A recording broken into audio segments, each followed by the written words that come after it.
মওলা আলী আলাইহিস সালামের যা মর্তবা আছে একটা লাইন আমি শুধু বলে দিচ্ছি, তারপরে একটু ব্যাখ্যা করব। রাসূল পাক সাল্লাল্লাহু আলাইহি ওয়াসাল্লামের পরে উম্মতের ভিতরে সবথেকে আফজল যদি হচ্ছেন সেটা মওলা আলী আলাইহিস সালাম।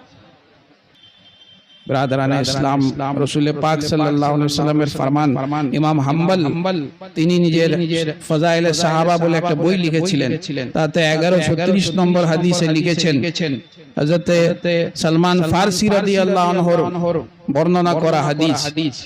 তিনি বলছেন যে রাসূল পাক সাল্লাল্লাহু আলাইহি ওয়াসাল্লাম ইরশাদ করলেন যে আদম আলাইহিস সালামের সৃষ্টির আগে আমি আর আলী একই নূর ছিলাম। আমি আর আলী একই নূর ছিলাম।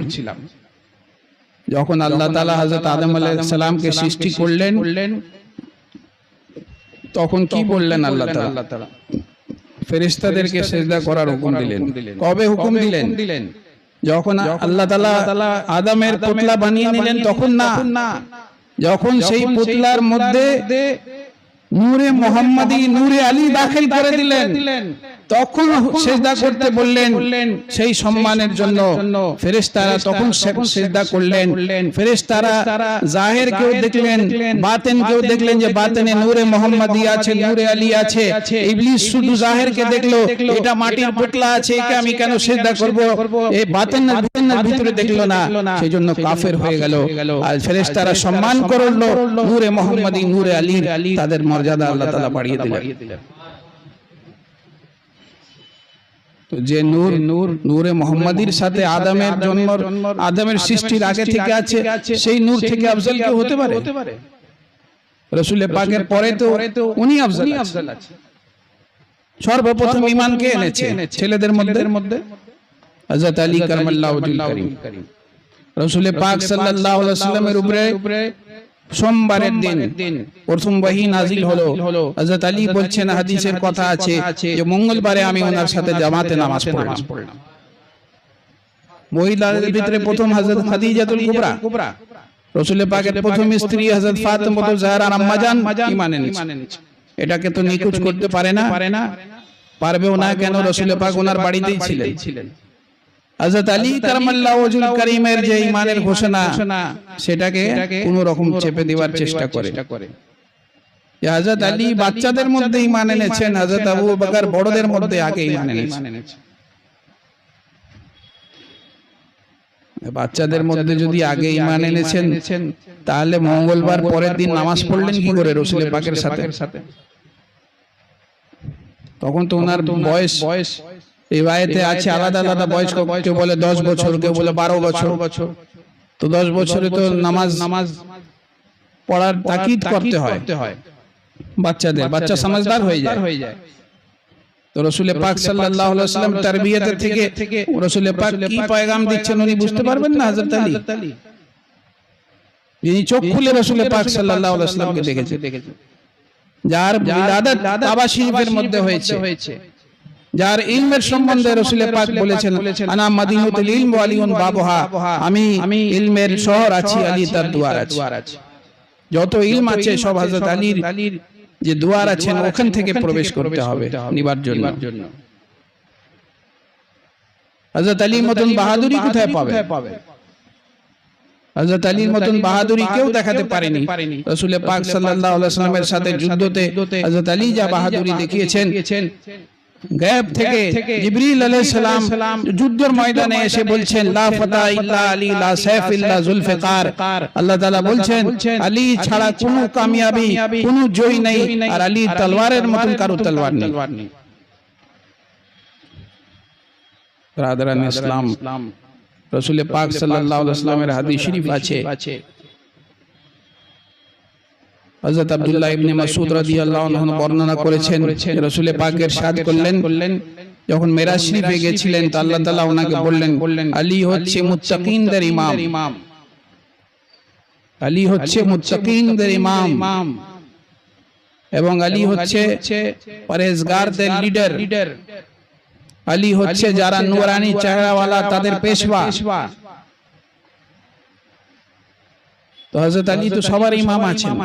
আল্লাহ ঘোষণা করছেন মেরাজ শরীফে, রাসূল পাক এই সংবাদ শোনাচ্ছেন ব্রাদারানে ইসলাম, হযরত আলীর মর্যাদা আমাদেরকে বুঝতে হবে।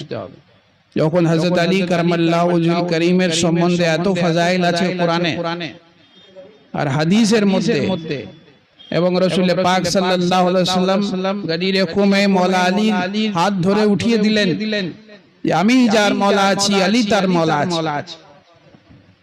এবং রাসূল পাক এটাও বললেন যে আল্লাহর ফেরেশতার ডাক আমার কাছে আসবে আর আমি তার কথাকে শুনে চলে যাব। মানে ওনার পর্দা দিবার সময় এসে গেছে, উনি ইশারা দিয়ে দিলেন। তো যখন কেউ যায় আর রাসূল পাক সাল্লাল্লাহু আলাইহি ওয়াসাল্লাম সাহাবায়ে কেরামদের কাছ থেকে পর্দা নিচ্ছেন, জাহেরি ভাবে পর্দা নিয়ে নেবেন, এরকম সময় গুরুত্বপূর্ণ কথা বললেন। ভাবুন তার গুরুত্ব কত আছে। যখন কেউ মানুষ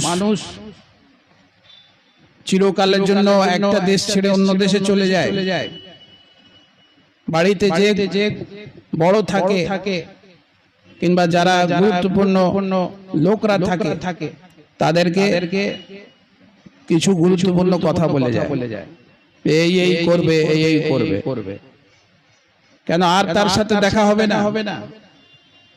তো রাসূল পাক সাল্লাল্লাহু আলাইহি ওয়াসাল্লাম সাহাবায়ে কেরামদেরকে শেষ কথা বলে গেলেন এটা যে আহলে বাইত পাককে ছাড়বে না, আর আমি যার মওলা আছি, আলী তার মওলা আছে।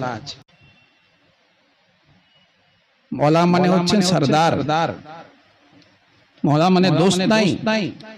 এখানে অনেকে আবার ঘুরাবার পেছাবার চেষ্টা করে, মওলা মানে দোস্ত। রাসূল পাকের দোস্ত ছিলেন সাহাবায়ে কেরামরা। কার ক্ষমতা আছে রাসূল পাকের দোস্ত হবে? রাসূল পাক কি বলছেন? আমি যার মওলা। যদি ওই মানে ধরা হয় আমি যার দোস্ত, আলী তার দোস্ত, রাসূল পাকের সঙ্গে কার দোস্তি ছিল? উনি তো নবী ছিলেন, সবচেয়ে বড় মাকামে ছিলেন। সাহাবায়ে কেরামরা ওনার কদমে বসে থাকতেন। তার মানে হচ্ছে আমি যার সরদার, আলী তার সরদার। আর আমার পরে ওয়ালি, আমার পরে আলী আমার ওয়াসি আছে। আল্লাহ যে আলীকে বন্ধু রাখে তাকে তুমি বন্ধু রাখো, যে আলীকে শত্রু রাখে তাকে তুমি নিজে শত্রু করে লাও।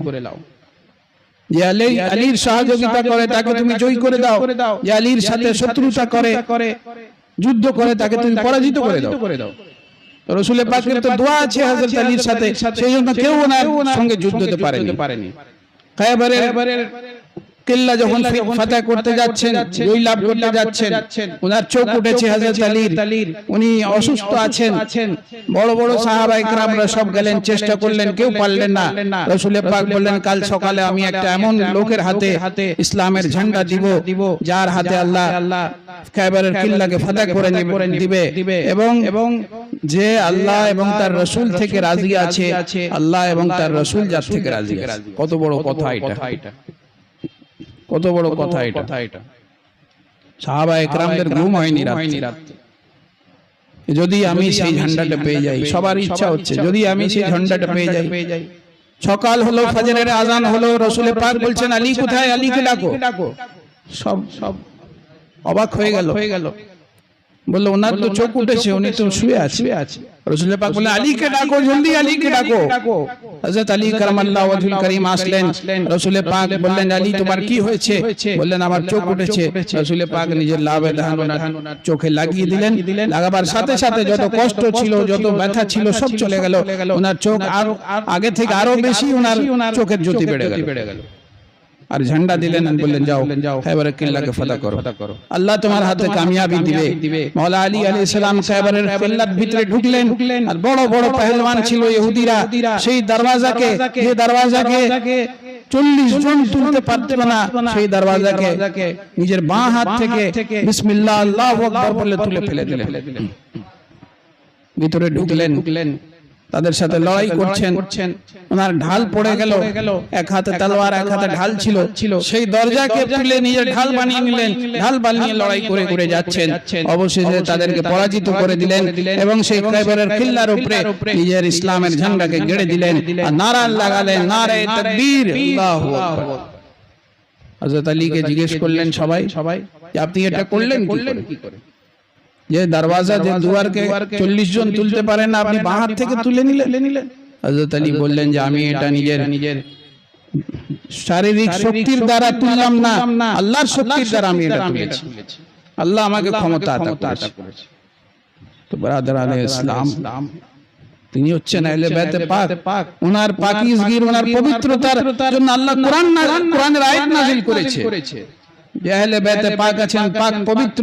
রাসূল পাক সাল্লাল্লাহু আলাইহি ওয়াসাল্লাম ওনাদেরকে নিজের চাদরের ভিতরে নিয়ে নিলেন আর বললেন যে আল্লাহ, এই ফাতিমা, হাসান, হুসাইন, আলী আমার আহলে বাইত আছে, তুমি পাক করে দাও, যেমন এদের পবিত্রতার অধিকার আছে। আল্লাহ তাআলা কোরআন শরীফের আয়াত নাযিল করলেন, ইন্নামা ইউরিদুল্লাহু লিইউযহিবা আনকুম রিসা আহলিল বাইত ওয়া ইউতাহহিরাকুম তাতহীরা। আয়াতে তাতহীর নাযিল, তারা পাক আছেন, পবিত্র আছেন। এই আয়াত নাযিল হবার পরে মসজিদে নববীতে যত দুয়ার খুলতো, সাহাবায়ে কেরামদেরকে বললেন বন্ধ করো সব দুয়ার। মসজিদে নববী একটা পাক জায়গা, এখানে তোমরা যাতায়াত করছো, কে কোন অবস্থায় আছে না আছে এই বেহুরমতি মসজিদে নববী চলবে না, শুধুমাত্র আলিয়া আমার আহলে বাইতের দুয়ার খোলা থাকবে। সেখানেও পিছন কথা শুরু হয়ে গেল, কেন আলীর দুয়ার খোলা থাকবে, আহলে বাইতের দুয়ার খোলা থাকবে, আমাদের দুয়ার কেন বন্ধ হবে? রাসূল পাক সাল্লাল্লাহু আলাইহি ওয়াসাল্লাম ডাকলেন, কে আছে তাকে নিজে আমার কাছে নিয়ে আসো, আমি যা কিছু বলি আল্লাহর হুকুম থেকে বলি। আল্লাহর হুকুম আছে, আহলে বাইত পাক আছে, তাদের দুয়ার খোলা থাকবে, বাকি সবার দুয়ার বন্ধ থাকবে।